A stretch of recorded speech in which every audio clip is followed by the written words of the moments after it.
Astor presents the Screen Guild Players.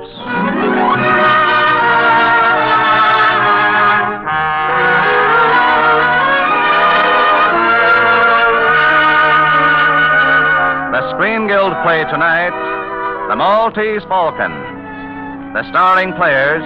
This is Humphrey Bogart. This is Mary Astor. This is Sidney Greenstreet. And this is Peter Lorre.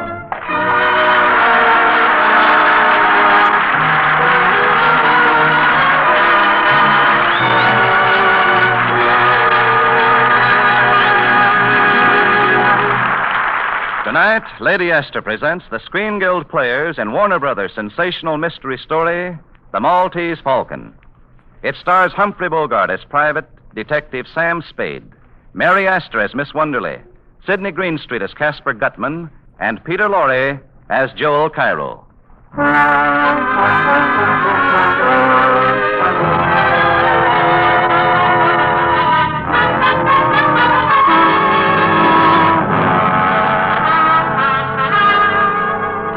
This is the story of the Maltese Falcon and of the people whose lives it touched and seared.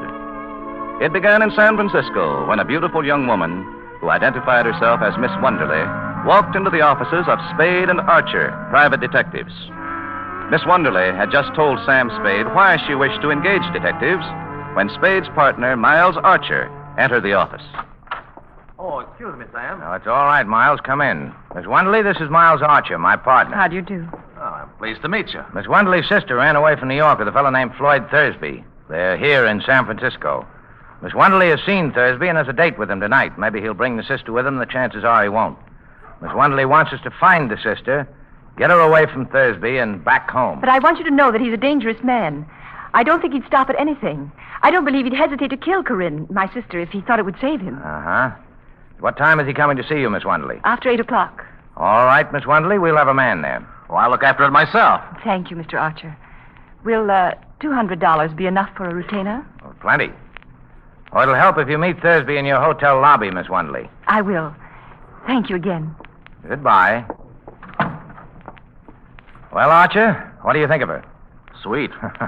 I'm going to enjoy shadowing her. Okay, sucker. You call me if you run into any trouble.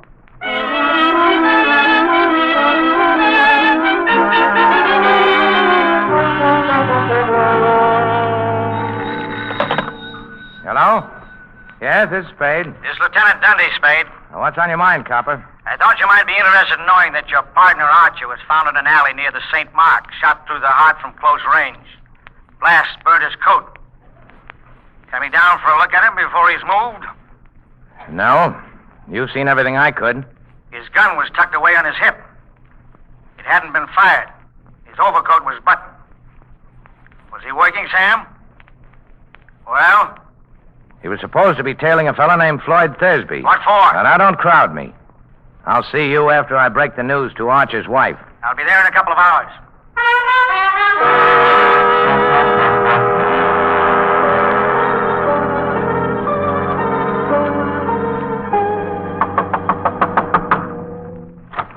Oh, hello, copper. Come on in. Break the news to Archer's wife, Sam? Uh-huh. What kind of a gun do you carry? None. I don't like 'em much. You don't just happen to have one on you. Search me. Turn the dump upside down if you want to. I won't squawk if you got a search warrant. Why were you tailing Floyd Thursby, Sam? I wasn't. Archer was, for the swell reason that we had a client who was paying good money to have him tailed. Who's the client? Sorry, I can't tell you that. You didn't go to Archer's house to tell his wife. I called up and the girl from your office was there, and she said you told her to go. What are you leading up to? Just this, Spade. Floyd Thursby was shot down in front of his hotel about a half an hour after I talked to you. Oh.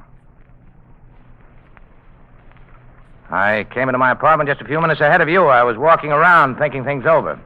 I knew you weren't here. I tried to get you on the phone. Where'd you walk to? Just around. Thursby die? Yeah. How'd I kill him? I forget. He was shot 4 times in the back. Hotel people know anything about him? Nothing. Except he'd been there a week. Alone? Alone.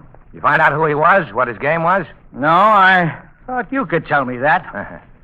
I've never seen Thursby dead or alive. Now, look, Spade. You know me. If you did get Thursby, you'll get a square deal from me. And most of the breaks.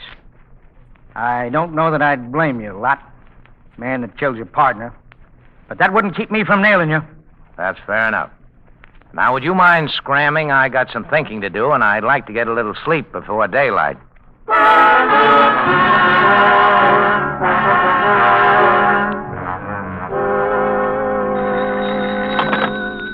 Hello?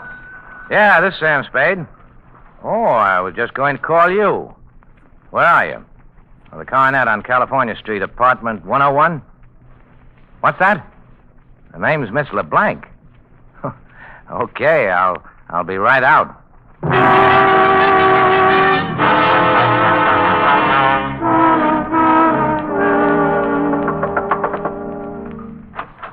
Oh, good morning.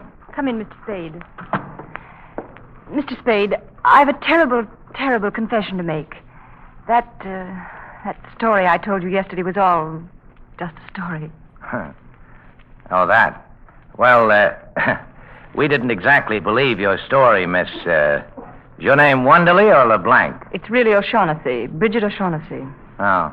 Well, Miss O'Shaughnessy, as I said, we didn't exactly believe your story. We believed your $200. Oh? Yes, you see, you paid us too much to be telling the truth. You knew that when you accepted the money? Oh, I suspected it. I was positive when Joel Cairo called on me. Joel Cairo? Yeah. Yeah, he seems interested in Floyd Thursby, too. What did he say? About what? About me? Nothing. Well, what did he talk about? Well, he offered me $5,000 for a black statuette of a bird. He was pretty sure I had it or knew where it was. Do you? Oh, I think I know someone who does, and $5,000 is a lot of money.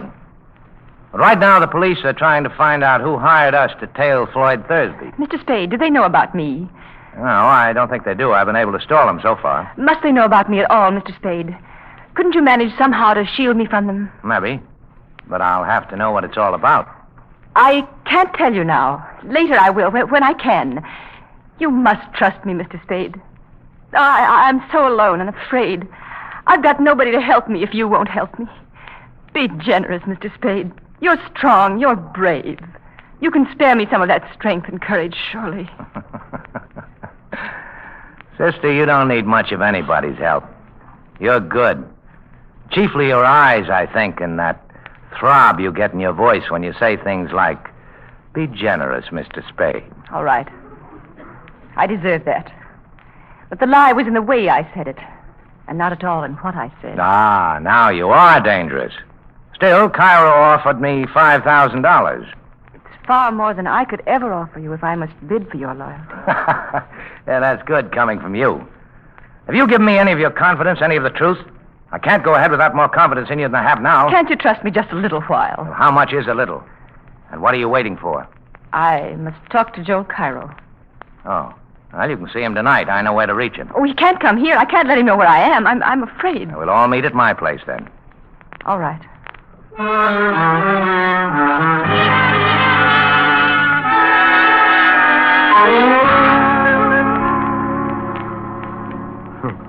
I'm delighted to see you again, Miss O'Shaughnessy. I was sure you would be, Joe. Mr. Spade told me about your offer for the Maltese Falcon. How soon can you have the money ready? Oh, it is ready. You are ready to give us $5,000 if we turn the Falcon over to you? I shall be able to give you the money as soon as the bank opens in the morning. But I haven't got the Falcon. Then why did you send for me? Because I'll have it in another week. Yes? Where is it? Where Floyd hid it. Thursby? Of course. If you know where he hid it, why must we wait a week? And why are you willing to sell it to me? I'm afraid. After what happened to Floyd, I'm afraid to touch it except to turn it over to somebody else right away. Exactly what did happen to Floyd? The fat man. Gutman? Is he here? I don't know. I suppose so. If you two let me interrupt for a second, I can answer that. Gutman is here. How do you know? Because he called me and asked me to see him. Have you? Not yet. I thought that after our friend Cairo here left, I'd find out just how you and I stand before I took on any more clients.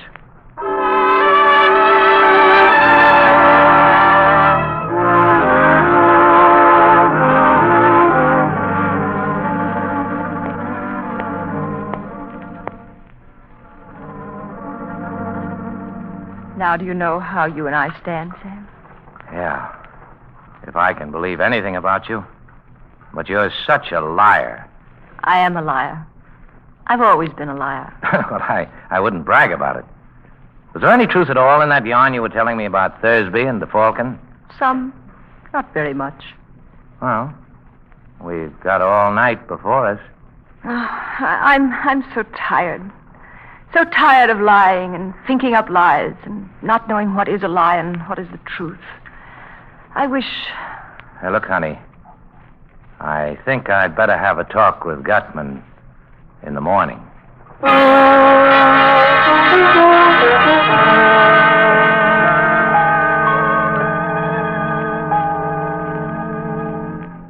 And now, Mr. Gutman, shall we talk about the Falcon? Oh, by all means, Mr. Spade. But first, answer me a question. Are you here as Miss O'Shaughnessy's representative? Well, there's nothing certain about it either way yet. It depends. Maybe it depends on Joel Cairo. Maybe. The question then, Mr. Spade, is which you'll represent. It'll be Miss O'Shaughnessy or Mr. Cairo. I didn't say so. Who else is there? There's me. Oh, well, that's wonderful, sir, wonderful. I do like a man who tells you right out he's looking out for himself. Don't we all? Uh-huh. Now let's talk about the Blackbird. Let's, Mr. Spade.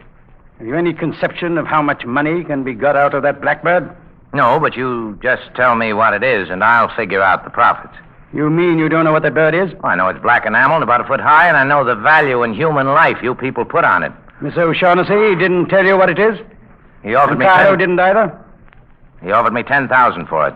Do either of them know what that bird is, sir? What is your impression? Well, there's not much to go by, but I don't think so. If they don't know, I'm the only one in the whole wide, sweet world who does. Good. And when you tell me, there'll be two of us. Mathematically correct, sir. But I don't know for certain that I'm going to tell you. Well, you think again and think fast. You'll do your talking today or you're through. What are you wasting my time for? I can get along without you. That remains to be seen, Mr. Spade. They're away. And there's another thing. Keep that gunman of yours away from me while you're making up your mind, or I'll kill him. Well, sir, I must say you have a very violent temper. Think it over. You got till 5:30, then you're either in or out for keeps. Wilma. I'm going to kill that guy. I could have done it easy when he was standing there with his back to me. Of course you could, my boy. But business before pleasure. And we'll be seeing Mr. Spade again before 5:30.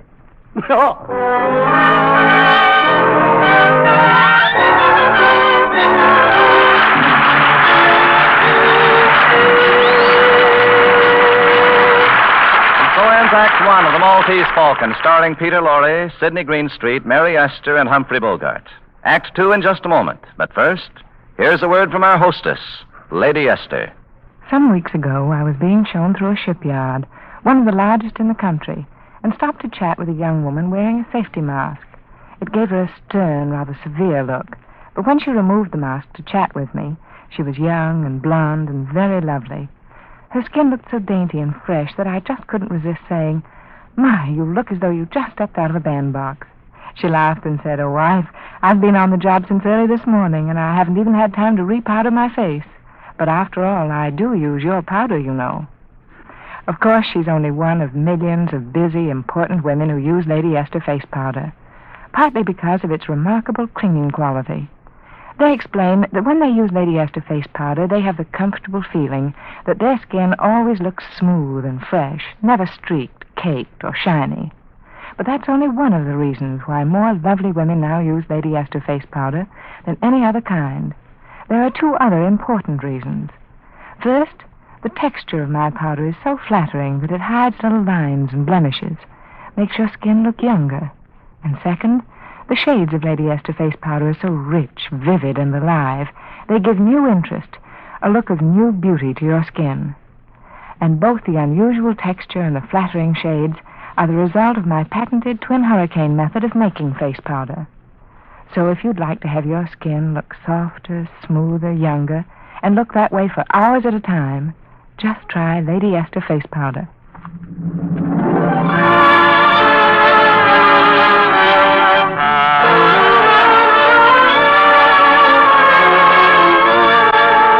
And now the curtain rises on the second act of The Maltese Falcon, starring Humphrey Bogart as Sam Spade, Mary Astor as Bridget O'Shaughnessy, Sidney Greenstreet as Casper Gutman, the fat man, and Peter Lorre as Joel Cairo.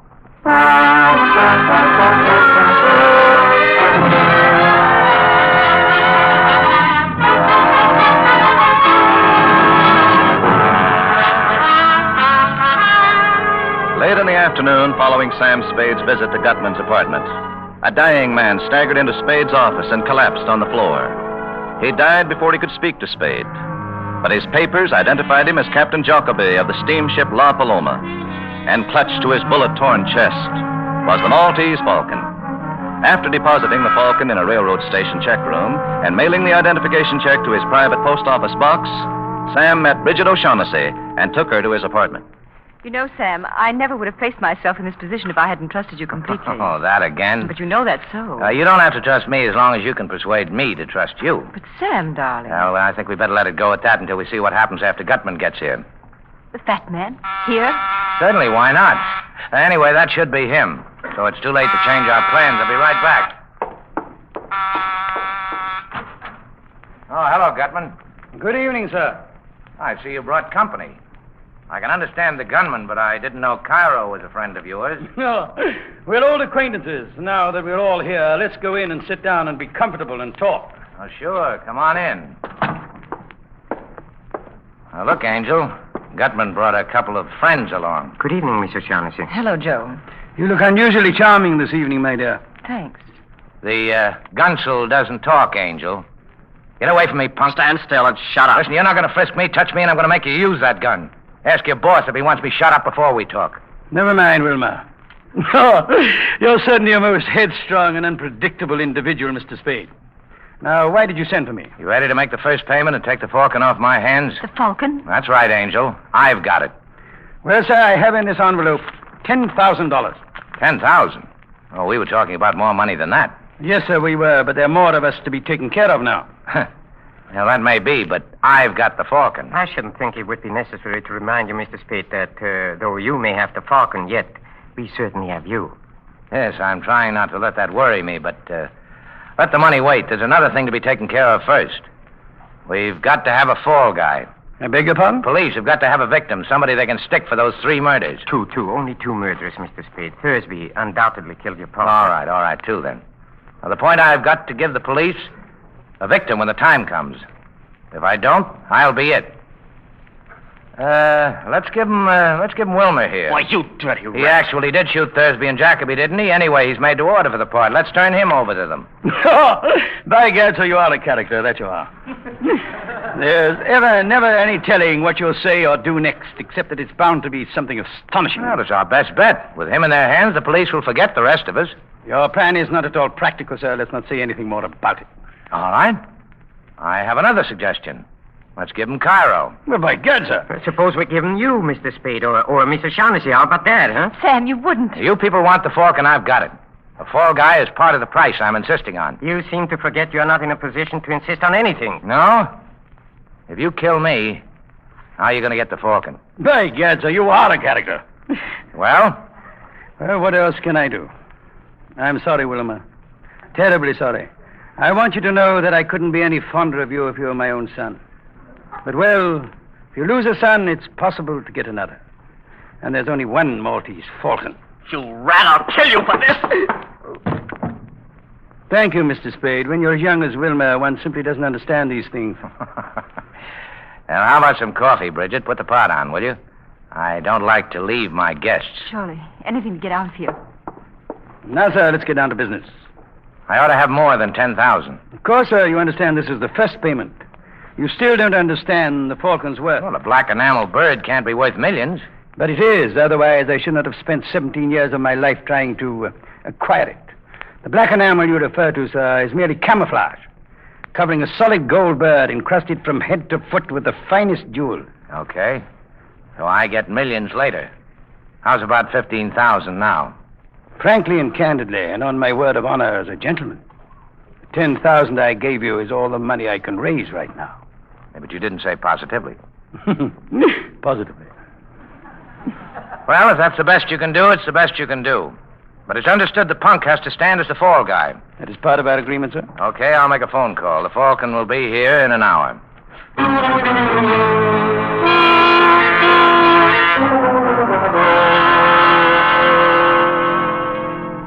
It's a fake. This is not the Maltese Falcon. Why? This is a lead imitation covered with the same enamel. See where I've shaved it off with a knife. Lead. Pure lead. You bungled it. You, Gutman. You and your stupid attempt to buy it from the Russian who owned it. He caught on to how valuable it was. No wonder we had so little trouble stealing it. You imbecile. You bloated idiot. Well, sir, what do you suggest? Shall we stand here and shed tears and call each other names? Or shall we pay the Russian another call in Istanbul? Are you going? 17 years I've wanted that little item, and I intend to get it. Another year, well, sir, that'll be an additional expenditure of time on only 5 15/17%. I'll go with you. Good. And Wilma? Wilma, Where is the boy? He must have made his getaway while we were unwrapping the Falcon. A swell lot of thieves. Well, sir, I'll have to ask you to return my $10,000. I held up my end. It's your hard luck, not mine, if you didn't get what you wanted. I'm sorry, but I must insist. Oh, a hideout gun, huh? Okay. Thank you, sir. The shortest farewells are the best. Adieu. And to you, Miss O'Shaughnessy, I leave the fake Falcon as a little memento. Come, Carl.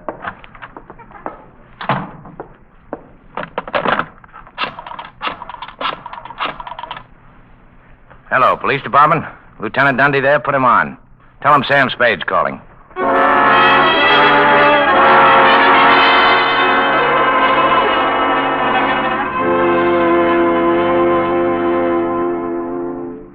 Now, look, Angel. Gutman and Cairo will talk when the cops nail him about us. We've only got minutes to get set for the police. Now, give me your whole story, fast. Well, where shall I begin? The day you first came to my office. Why did you want Thursby shadowed? I suspected him of betraying me to Gutman, and I wanted to find That's out. a lie. Gutman tried to make a deal with him. You had Thursby hooked, and you knew it. You wanted to get him out of the way before Captain Jacoby arrived with the Falcon. Isn't that so? What was your scheme? I thought if he saw someone following him, he might be frightened into going away. Now, look, Archer hadn't many brains, but he wasn't clumsy enough to be spotted the first night. You must have told Thursby he was being followed. I told him, yes. But please believe me, Sam, I wouldn't have told him if I'd thought Floyd would kill him. If you thought he wouldn't kill Archie, you were right, Angel. Didn't he? Archie had been a detective too long to be caught shadowing a man up a blind alley with his gun tucked away in his hip and his overcoat buttoned. But he'd have gone up there with you, Angel. He was just dumb enough for that. Sam. And then you could have stood as close to him as you liked, there in the dark. Put a hole through him with a gun you'd gotten from Thursby that evening. Don't talk to me like that, Sam. You know I didn't. Now, the police will be blowing in any minute now, Angel. Talk. Oh, why do you accuse me of such a terrible... Why did you shoot Archer? You thought Thursby would tackle him and one or the other would go down. If Thursby was killed, then you were rid of him. If it was Archer, then you could see that Thursby was caught. Was that it? Something. And when you something find like out that Thursby didn't mean to tackle Archer, you borrowed the gun and did it yourself, right? I guess so. I know so. You didn't know Gutman was here looking for you until you learned Thursby was shot. Then you needed another protector. So you came back to me. Yes, but... Oh, sweetheart, it wasn't only that. I would have come back to you sooner or later. From the very first instant I saw you, I knew that... Ah, you angel. Well, if you get a good break, you'll be out of San Quentin in 20 years. Sam, you're not... Yes, Angel. I'm going to send you over. But if they hang you, I'll always remember you.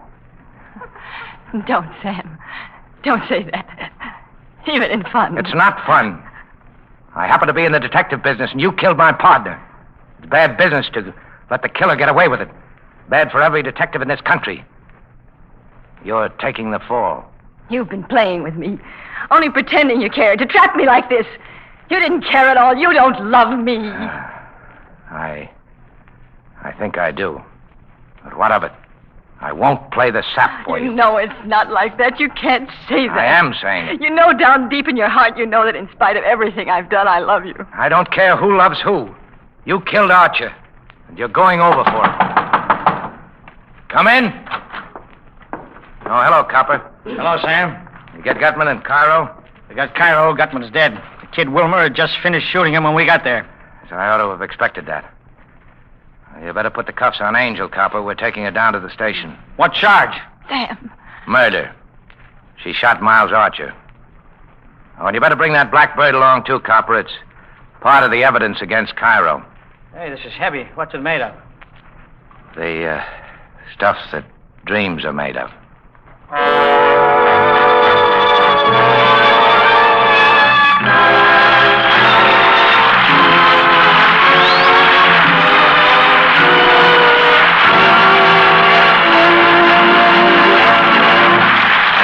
the story of the Maltese Falcon. Thank you, Mary Astor, Humphrey Bogart, Sidney Greenstreet, and Peter Lorre for appearing with the Lady Astor Screen Guild players tonight, and also for telling us a most exciting story. It was our pleasure, Mr. Bradley.